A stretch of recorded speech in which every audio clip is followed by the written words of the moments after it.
আসসালামু আলাইকুম, সবাইকে শুভেচ্ছা। আজ ইফতারির আয়োজনে প্রাণ জুড়ানো মন জুড়ানো মাঠা তৈরি করব। দেখতে যতটা সিম্পল, খেতে কিন্তু অসাধারণ হয়েছে। অসম্ভব মজার এই মাঠাটা, একদম সহজ। আমি কিভাবে মাঠাটা তৈরি করেছি সেটাই আজকে আপনাদের সাথে শেয়ার করব।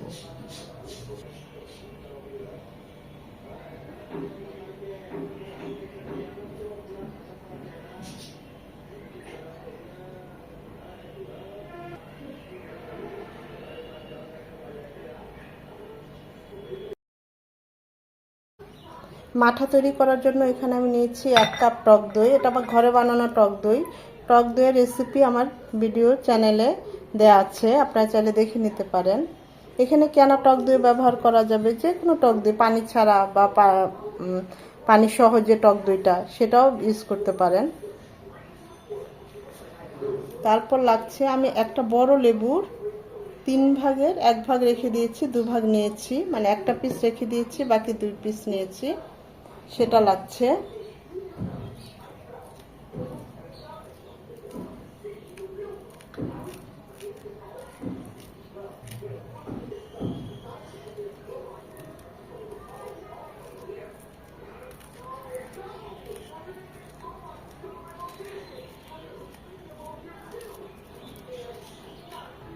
এক চামচ উঁচু করে বিট লবণ, হাফ চামচ সাদা লবণ। আমি এখানে 3 চামচ চিনি দিচ্ছি। মাঠা হালকা একটু মিষ্টি মিষ্টি হয়, আপনারা চাইলে স্কিপ করতে পারেন। সব কিছু খুব ভালোভাবে মিশিয়ে নেব।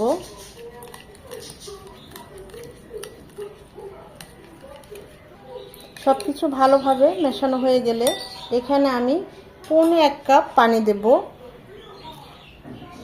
টক দইয়ের যে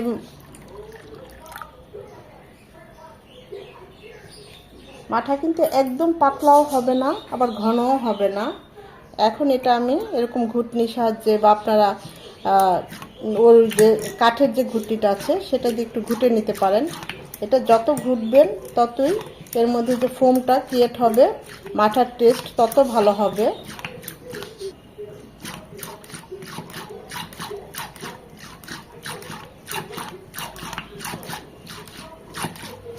ছোটবেলায় যখন এই রোজার সময় বিকেলের দিকে মাঠাওয়ালা আসতো আমাদের বাড়ির রাস্তার সাথেই, দৌড়ে যে মাঠা কিনতাম, এখনও স্মৃতিটা এই মুহূর্তে মনে পড়ছে। আমার মাঠা খুবই প্রিয়। আমি যখন জজকোর্টে কাজে যাই সেখানেও মাঠা পাওয়া যায়, একটু দূরে সাইডের গলিগুলিতে। সুযোগ পেলেই খেয়ে নেই 1 থেকে 2 গ্লাস।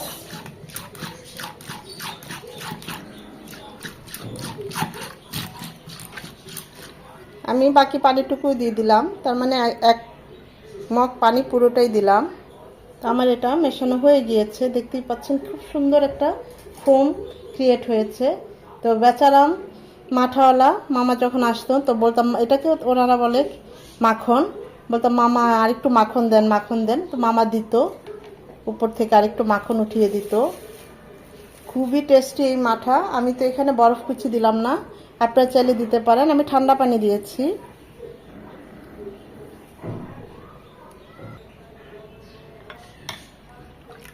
এর ঘনত্বটা এরকম হবে, একদম পাতলাও না আবার ঘনও না, দুধের চেয়ে একটু পাতলা হবে। এটা যখন একটু বরফ দেব এর মধ্যে, 2 কুচি বরফ, তখন আর একটু পাতলা হয়ে যাবে, একদম পারফেক্ট হবে। আমি বরফটা পরে মেশাবো, তাই এই ঘনত্বটা এখন এভাবেই রাখছি। এই মাঠাটা আপনারা চাইলে ইফতারিতেও নিতে পারেন, অসম্ভব ভালো লাগবে। যাকেই খাওয়াবেন দেখবেন আপনার প্রশংসা করতে বাধ্য হবে, মন প্রাণ জুড়িয়ে যাবে। এটা দেখতে যতটা একদম সাধারণ, খেতে কিন্তু অসাধারণ হয়। এটা আপনারা টক দই দিয়েও করতে পারেন, মিষ্টি দই দিয়েও করতে পারেন, তবে টক দই দিয়ে করলেই ভালো হয়। অসম্ভব মজার এই মাঠাটা। এই ইফতারিতে চাইলে এরকম একটা মাঠা ট্রাই করতে পারেন। আর যদি ট্রাই করেন অবশ্যই কমেন্ট করে আমাকে জানাবেন কেমন হয়েছে। তো তৈরি হয়ে গেল সুস্বাদু মজাদার প্রাণ জুড়ানো মাঠা।